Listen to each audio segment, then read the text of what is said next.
Chapter 17. Mr. Northwood? That was my first thought. Thank goodness I was wrong. "Joanna!" Margaret called. She stepped up to me on the driveway. I saw that she carried an aluminum pot in her hands. "Margaret, what are you doing here?" I cried.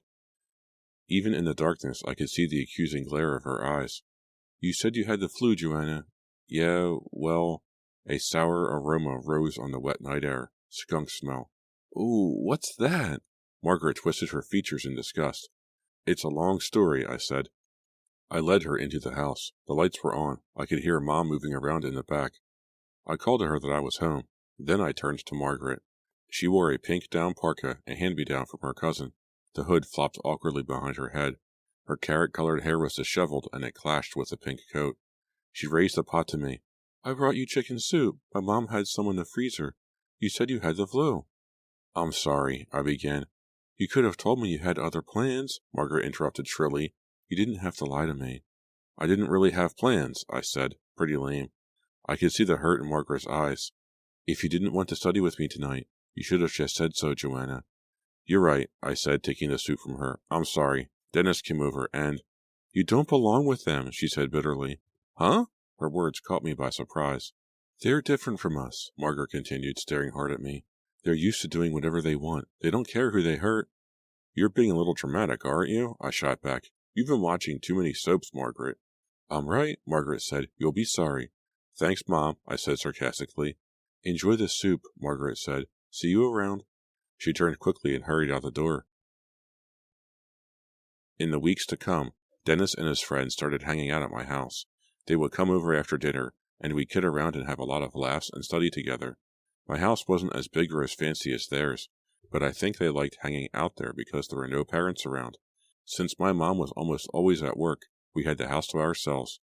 I spent a lot of time daydreaming about Dennis, trying to figure out how I could make him dump Caitlin for good and start going out with me. Most everyone was still having trouble with Mr. Northwood. I think he suspected that Dennis and his friends were responsible for the skunk juice attack, and so he was meaner than ever to them. He gave both Dennis and Zach failing grades for the term. That meant that Dennis was no longer eligible for the track team. Dennis's parents came to school and argued with Mr. Hernandez, but this time the principal backed up Mr. Northwood. Mr. Northwood also made Caitlin and Melody come in for an hour after school every day for a week, just because they were laughing together during a class discussion, and he threatened to keep us all from going on our spring class trip if our projects weren't handed in on time. So as the days went by, we continued to joke about how we wanted to murder Mr. Northwood. And then, late on a Thursday night, it stopped being a joke. Zach had sneaked 2 six-packs of beer from his house, and we were all sipping from the cans as we did our homework, sprawled around my living room. I was slumped in the armchair, trying to concentrate on Hamlet. Dennis and Caitlin were at opposite ends of the couch, scribbling in their chemistry notebooks. Zach, Lanny, and Melody were on their stomachs on the carpet, immersed in different books. I heard Dennis mutter something about needing a pencil, but I didn't see him get up or walk over to the little green table against the wall. I glanced up in time to see him pull open the drawer. Wow. His eyes were wide as he reached in and pulled out the little pistol. "Wow, we really could kill Mr. Northwood," Dennis exclaimed. "Dennis, put that away," Caitlin cried from the couch. She immediately sounded very frightened. "What's that?" Lanny called, glancing up from the floor. "We could shoot him. We really could," Dennis cried with surprising enthusiasm. I saw him click the bullet cartridge into the handle. "Dennis, whoa," I said, closing my book. I had a tight feeling in my chest, a feeling of dread. "Hey, Zach, check this out," Dennis cried, ignoring me. He tossed a loaded pistol across the room to Zach. Zach reached up and caught it, spilling his beer on the carpet. He didn't seem to notice. He rolled the silver pistol around in his hands, examining it carefully. "Is it real?" he asked me. "I've never held a real gun before." "My dad left it," I explained, "for protection. Put it away, okay?" "Yeah, put it away, come on," Caitlin pleaded. But Zach handed it to Lanny. Lanny pretended to shoot Dennis. Dennis grabbed his chest and staggered to the floor. The boys laughed. The girls didn't. I jumped to my feet. "Come on, guys, stop messing around with that. You're scaring me. You really are." "I'm leaving," Melody said tensely. She slammed her book shut and stood up. "If you don't put that away, I'm leaving. This is just stupid." Lanny had tossed down 3 beers. His eyes were kind of watery. He grinned at Melody. Then he spun the pistol on his finger. "Always wanted to be a cowboy," he murmured. "We could shoot Northwood," Dennis said, scratching his head. It would be so easy. He crossed the room and took the pistol from Lanny. Bye, Melody said. I'm serious. I'm leaving. She started toward the front hall. Dennis carried the pistol to the window. He aimed it out at the darkness and pretended to fire it. Bang! You're dead, Mr. Northwood, he said, grinning. He tossed the pistol to Zach. What do you think, man? Zach missed. The gun bounced on the carpet, stopping at his feet. Put it away, please, I shouted. We shoot Northwood, then we hide the gun, Dennis said. Then we pretend like nothing happened. No one is going to suspect a group of nice, respectable teenagers like us. You're crazy, Dennis, Caitlin said shrilly. You're really crazy? Zach aimed a gun at Lanny. Bang! Gotcha. Give me that, Lanny demanded. Zach tossed the gun to him. Lanny examined it again. He looked up at me. Killer gun, he exclaimed. Is that supposed to be a joke? I asked. I walked over and tried to swipe it from his hands, but he tossed it back to Dennis. Dennis bobbled it, nearly dropped it. Then he twirled it on his finger. Dennis, please, Melody begged from the doorway. Watch this, Dennis said, grinning at me. Watch the quick draw. No, please, I cried. Ignoring me, Dennis slid the pistol into his jeans pocket. At the count of 3, he said, his green eyes flashing excitedly. He counted to 3. Then he grabbed for the gun, cowboy style, and drew it from his pocket. We all gasped when it went off. It sounded like the loudest firecracker. And then Zach let out an agonized scream. I gaped in open-mouthed horror as the bright blood spread over the shoulder of his shirt. A small circle at first, growing bigger, bigger. Zach let out another frightened scream, weaker this time. Then, clutching his bleeding shoulder, he dropped to his knees. His eyes rolled up in his head, and he slumped heavily forward onto the carpet. Chapter 18. Help me, Zach groaned. Get a doctor. Get a doctor. The blood. It's... He grimaced in pain and shut his eyes. The bright circle of blood spread over the shoulder of his shirt.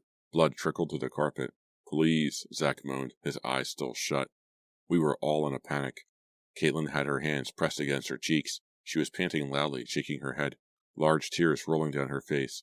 Do something? He's going to die, she shrieked. He's going to die? Lanny stood frozen in the center of the room, his eyes wide with fear. Oh, I feel sick, Melody murmured, her face as white as a sheet. She started running to the hallway, but she didn't make it to the bathroom.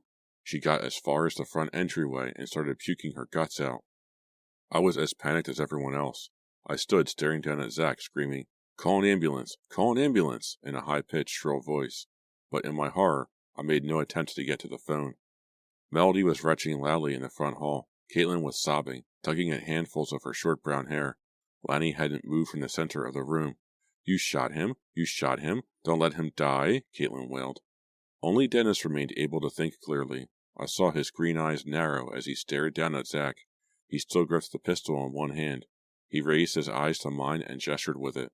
Call 911, Dennis instructed me. Hurry. Get the police and an ambulance. Dennis's voice was calm and low. His cool manner helped to steady me a little. I obediently made my way to the phone on the table in front of the window. Zach, can you walk? I heard Dennis ask. Can you stand up? Get up, Zach. I called the emergency number. I told them there had been a shooting. I gave them my address. I was starting to think clearly again. My heart was still racing. My hands were as cold as ice. But my mind was starting to work. When I turned around, I saw Dennis and Lanny helping Zach toward the front door. There was a dark puddle of blood on the carpet where Zach had fallen. No, don't move him, I cried. We have to. I have an idea, Dennis snapped at me. Stop the bleeding, Caitlin screamed. Stop the bleeding. He's going to die. Clean up the blood. Quick, Dennis ordered me. He and Lanny were dragging Zach toward the door. Zach groaned in pain. Dennis, I don't understand. Where are you taking him? I asked, totally confused. You'll see, Dennis replied tensely. I have a good idea, Joanna. I'll explain later. There's no time. Just clean up the blood. Hurry. Zach groaned. It hurts really bad. Don't let him die, Caitlin shrieked. Please don't let him die. Zach had his arms around the two boys' shoulders. They guided him slowly from the room. The ambulance is coming, Lanny told Zach. It's coming. Keep walking, Dennis told him. Can you walk? Keep going, man. They made their way past Melody, who was leaning against the wall, holding her stomach with one hand. Her blonde hair had fallen over her face. She was struggling to catch her breath. Don't move him. He's bleeding too much, Caitlin called in panic. Help Joanna clean up, Dennis ordered her. It'll be okay. Trust me. Caitlin and I stared quizzically at each other. What on earth could Dennis be thinking of? My mind was spinning. I couldn't think clearly at all.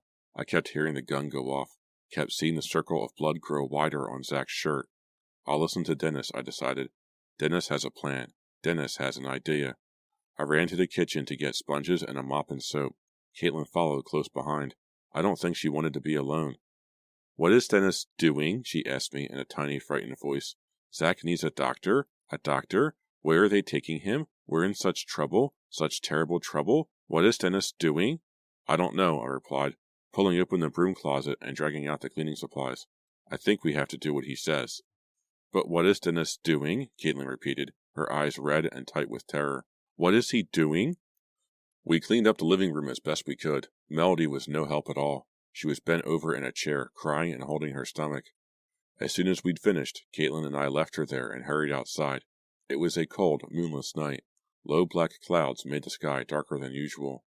I heard the rising wail of sirens close by. The police and ambulance are on their way, I thought. Will Zach be okay? I wondered. Will they get here in time? And then the approaching sirens reminded me that we were all in serious trouble. My mom suddenly flashed into my mind. What would she say when she learned we'd been playing with a gun and accidentally shot Zach? What if Zach dies? I thought. What if he bleeds to death? Would we all be arrested for murder? What are we doing out here? I asked aloud. As my eyes adjusted to the darkness, I saw the 3 boys in Mr. Northwood's yard. Zach was lying on his back in the grass.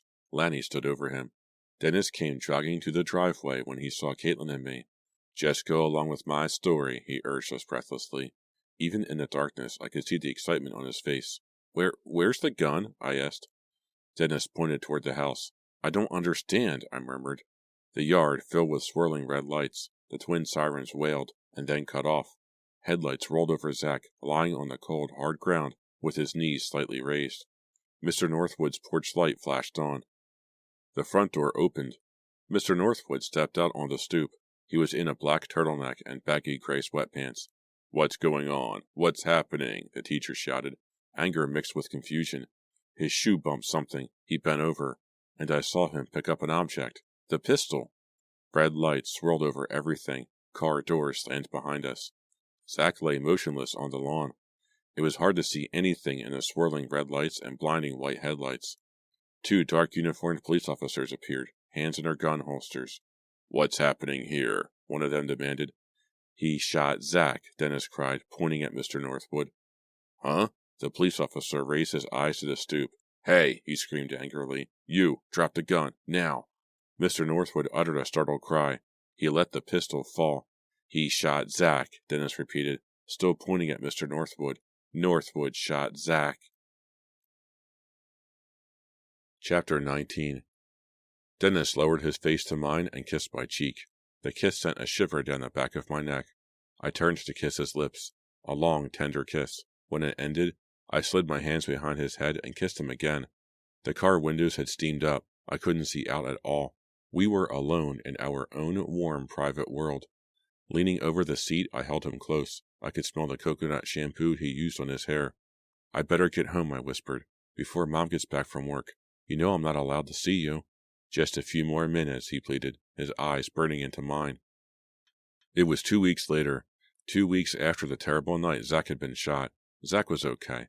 Miraculously, the bullet hadn't damaged anything vital in his shoulder. It would be healed completely in a few months.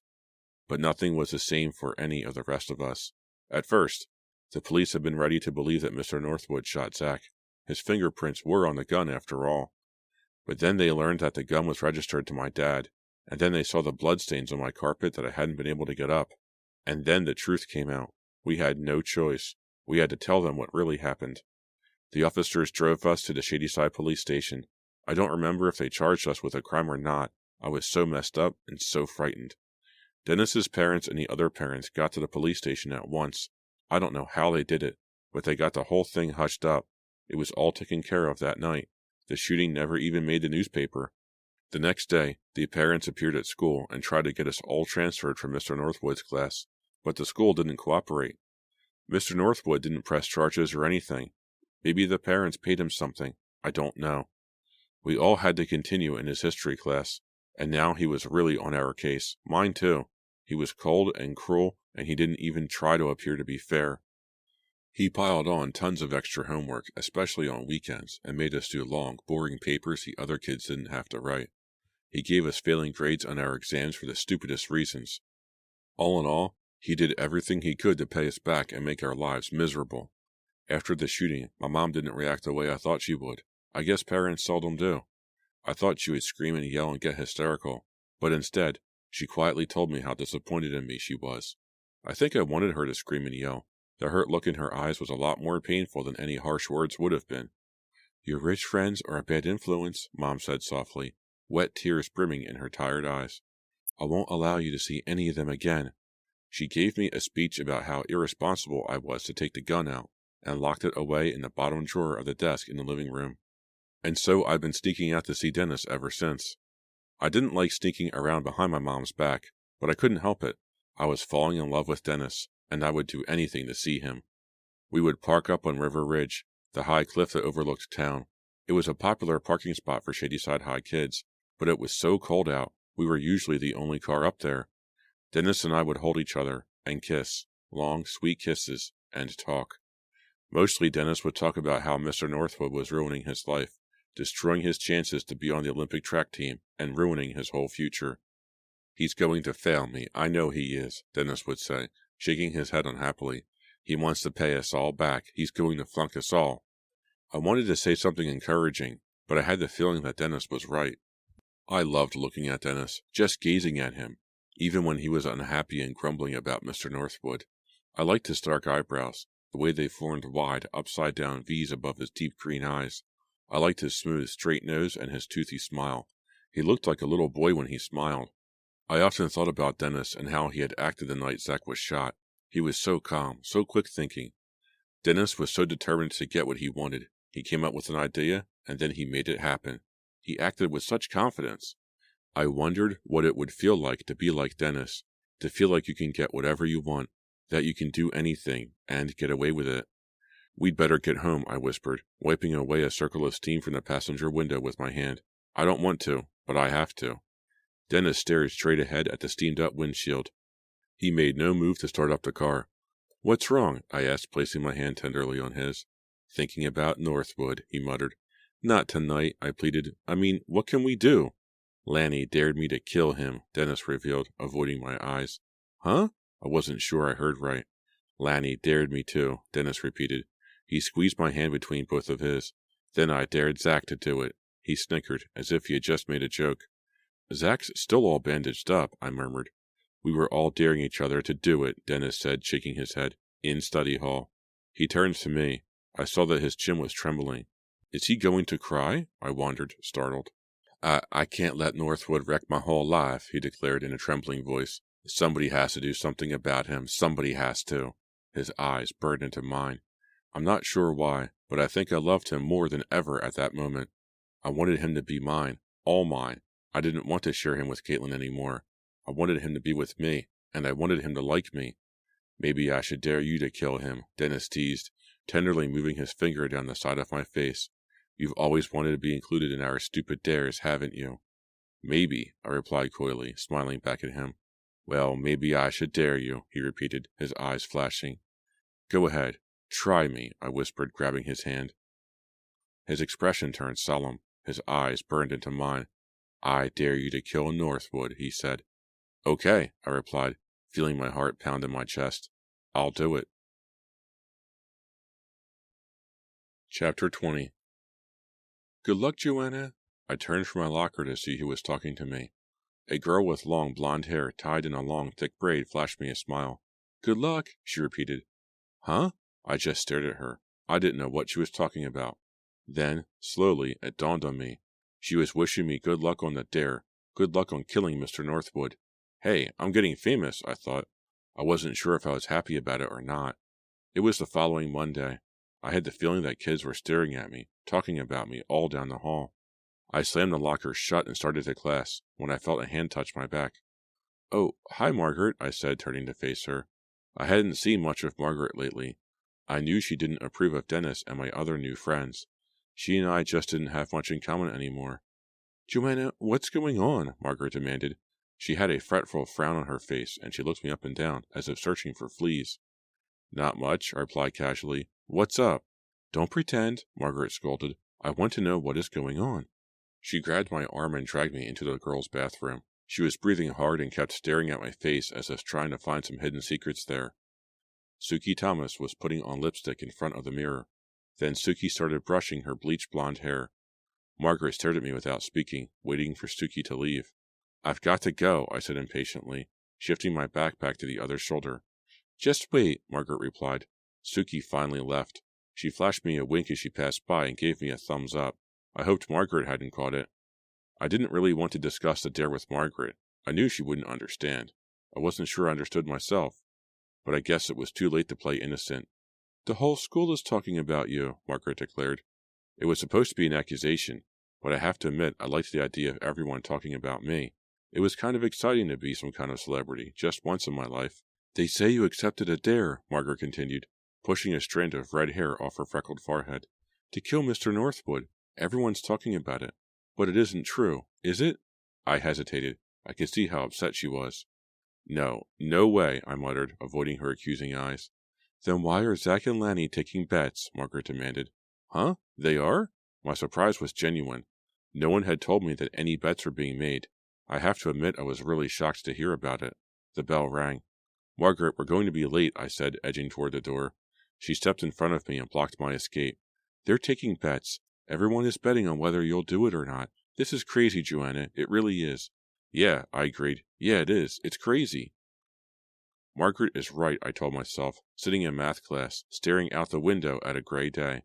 A light snow was falling, wet snowflakes clinging silently to the window pane. "It's crazy. The whole idea is crazy. There's no way I'm going through with this. No way." It had seemed like such a romantic thing to say that night up on River Ridge. It was so exciting to be up there with Dennis. I wanted to make him happy. I wanted so desperately for him to like me. But I'd had a lot of time to think about it. In fact, I hadn't been able to think about anything else, and I knew I couldn't do it. I looked for Dennis after school. I had to tell him. I had to tell him the dare was off. But I couldn't find him. Lanny came running up to me in the hall. "Over $1,000, he whispered excitedly, grinning at me. "Do you believe it?" "Huh?" I stared back at him, trying to figure out what he was telling me. $1,000 so far, he repeated, whispering, "and you get half of it." "I do?" I didn't realize. "If you know what happens to you-know-who," Lanny added. "But wait," I cried. I wanted to tell him he had to return the money. "Got to run," Lanny cried, trotting away. "Later." He disappeared around the corner. $500, I thought. I'd never had that kind of money in my life. I'd never seen $500. I looked down at the big moth hole on the sleeve of my sweater. $500 could buy a few new sweaters, I thought wistfully. But it was crazy. So totally crazy. I wasn't killing Mr. Northwood for the money. I was killing him to help Dennis. Just for Dennis. Dennis had dared me. And you can't wimp out on a dare. And, whoa, girl, what was I thinking? I couldn't do it. I couldn't kill Mr. Northwood even if I wanted to. Could I?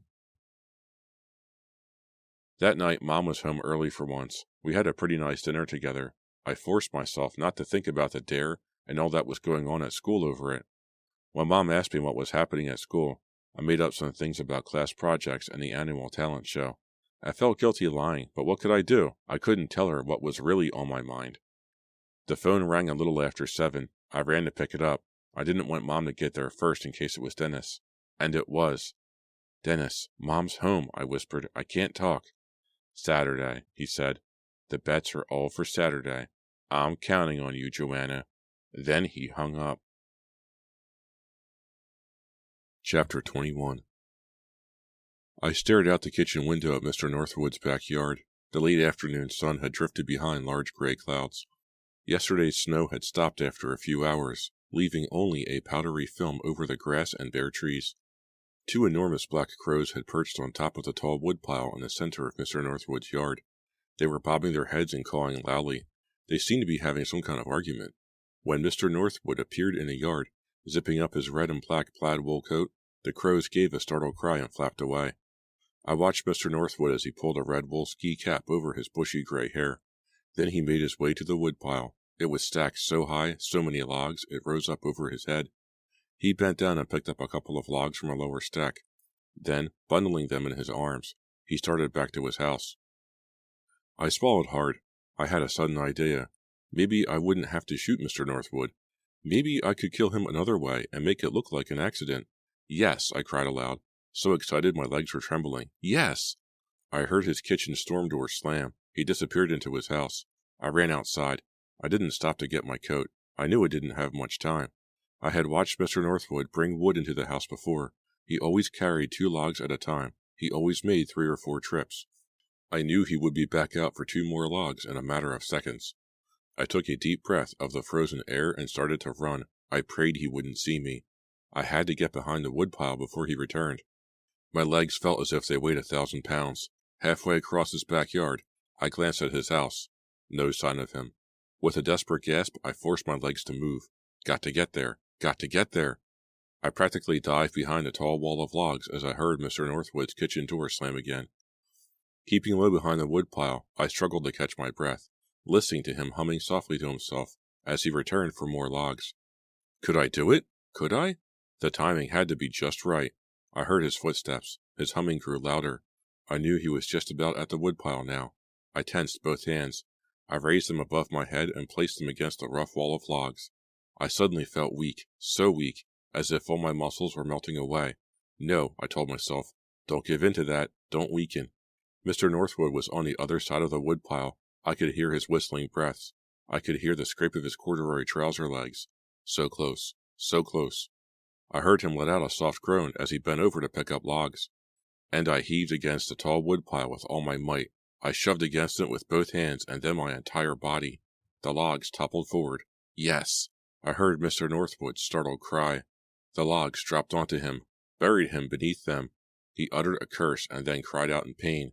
I stepped around to see him struggling to climb out. I froze as he stared up at me, his blue eyes cold and angry. I was disappointed. I had expected the logs to fall on his head, to knock him out. But he called out my name. He shoved a log off his chest and started to climb to his feet. No, I said aloud. No, no, I couldn't allow that. He wasn't supposed to climb out. I lifted a heavy log off the tangle of logs. It was covered with dark brown bark and had a sharp point on one side where a branch had been broken off. No, no, no. I swung the log down as hard as I could on top of his red wool ski cap. A loud oof escaped his mouth. His skull made a disgusting sound as it cracked open. Then his mouth dropped open and his blue eyes spun wildly like marbles in his head. Blood poured down from under the cap like a red waterfall over his face. Then his head dropped back, and his entire body sprawled backward onto the logs. Yuck! What a mess! I whispered, shaking my head. The sound of his skull cracking kept repeating in my mind. I wondered if I would ever be able to crack open an egg without thinking of Mr. Northwood. With a shudder, I bent over him and placed my finger under his nose. I kept it there for several seconds until I was sure he wasn't breathing. Then I started picking up logs and arranging them on top of his body. I dropped the bloody one onto his face. I piled 2 or 3 more over his chest. My heart was pounding as I stepped back to admire my work. Did it look like an accident? Yes. What a terrible accident. Poor Mr. Northwood was killed when his woodpile collapsed on top of him. That's what everyone would say. Poor Mr. Northwood. I took a last look, dropped 1 more log over his chest, and hurried to the house to call Dennis with the good news.